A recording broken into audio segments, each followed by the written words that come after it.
আমি সেদিন একটা ভিডিও বানিয়েছিলাম যেখানে অনেকেই বিভিন্ন রকম সমালোচনা করেছিল যে হুমায়ুন কবির বাবরি মসজিদ এবং পশ্চিমবঙ্গের রাজনীতি এই মুহূর্তে কোন জায়গায় রয়েছে।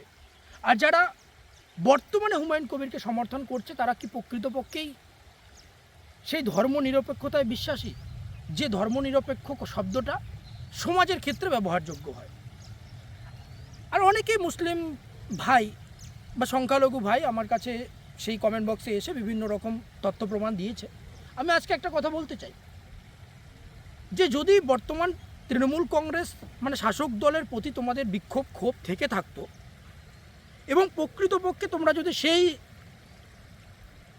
ধর্মনিরপেক্ষতায় বিশ্বাসী হতে, তাহলে এখানে তোমাদের কাছে আমার একটা প্রশ্ন, তোমরা এতদিনে ধরে নাও আইএসএফের মতো একটা রাজনৈতিক দল গঠন হয়েছিল, তাকে সমর্থন করোনি কেন? আরও বিরোধী দল রয়েছে, সিপিএম রয়েছে, কংগ্রেস রয়েছে, সেই সমস্ত দলকে সমর্থন করোনি কেন? তাহলে এর থেকে পরিষ্কার একটা জিনিস বোঝা যায় যে তোমরা হুমায়ুন কবিরকে সমর্থন করছো শুধুমাত্র তোমাদের ভাবাবেগ, তোমাদের আবেগ, তোমাদের ইমোশন বাবরি মসজিদের হয়ে কথা বলেছে এই জন্যই। আচ্ছা, তোমরা কি জানতে পেরেছো বা জানো যে সেই বাবরি মসজিদ প্রাঙ্গণে ইতিমধ্যে কোটি কোটি ইট জমা হয়েছে? সেই বাবরি মসজিদের ট্রাস্টে ইতিমধ্যে কোটি কোটি টাকা সংগ্রহ করা হয়েছে, কিন্তু আজ পর্যন্ত কি সেই বাবরি মসজিদের কাজ শুরু হয়েছে? তোমরা কি জানতে পেরেছো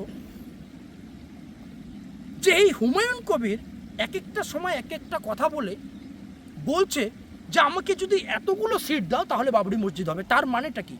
আমরা যদি সেই লাইনটার পরের লাইনটা খুঁজি, যে তার মানে সিট না দিলে বাবরি মসজিদ হবে না। কেন? যখন টাকা কালেকশন হয়েছে, জমি অধিগ্রহণ হয়েছে, যখন কোর্টের কোনো সমস্যা নেই, যখন এতগুলো মানুষের ভাবাবেগ, ইমোশন, এতগুলো মানুষ উজ্জীবিত, তাহলে বাবরি মসজিদের কাজ শুরু হচ্ছে না কেন? তাহলে এর থেকে পরিষ্কার একটা প্রশ্ন যে বাবরি মসজিদ কি শুধুমাত্রই রাজনৈতিক স্বার্থে?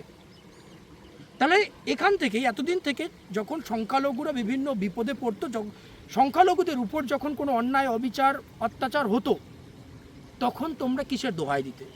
ধর্মনিরপেক্ষতায়, গণতন্ত্রে, সংবিধানে।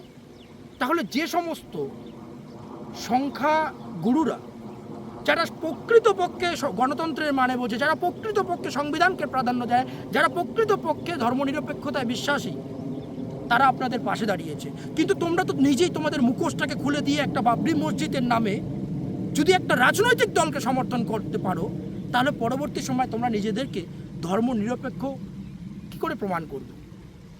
তোমাদের রাজনৈতিক মতপার্থক্য থাকতে পারতো, শাসক দলের প্রতি ক্ষোভ, বঞ্চনা থাকতে পারতো, তাহলে তোমরা এতদিনে অন্য কোনো রাজনৈতিক দলকে সমর্থন করলে না কেন?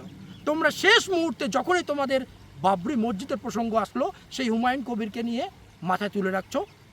যখন হুমায়ুন কবির নিজেই এক একটা সময় এক একটা বয়ানবাজি করছে, যখন তোমাদের চোখগুলোকে আঙ্গুল দিয়ে দেখিয়ে দিচ্ছে যে বাবরি মসজিদকে 100 কোটি টাকা দেওয়া হচ্ছে, আর হুমায়ুন কবির যদি কোনো রাজনৈতিক দল গঠন করে শাসক দলের বিরুদ্ধে লড়াই করে, তাহলে তাকে 300 কোটি টাকা দেওয়া হবে। এই হুমায়ুন কবির বলছে যে যদি হুমায়ুন কবিরকে এতগুলো সিট মানে বিধানসভা না জেতানো হয়, তাহলে বাবরি মসজিদ হবে না। তাহলে তারপরেও তোমরা বুঝছো না, তারপরেও তোমরা বিভিন্ন রকম যুক্তি দেখাচ্ছ। আমি সেদিনও বলেছি, আজকেও বলছি, তোমরা নিজের পায়ে নিজে কুড়োল মারছো না তো?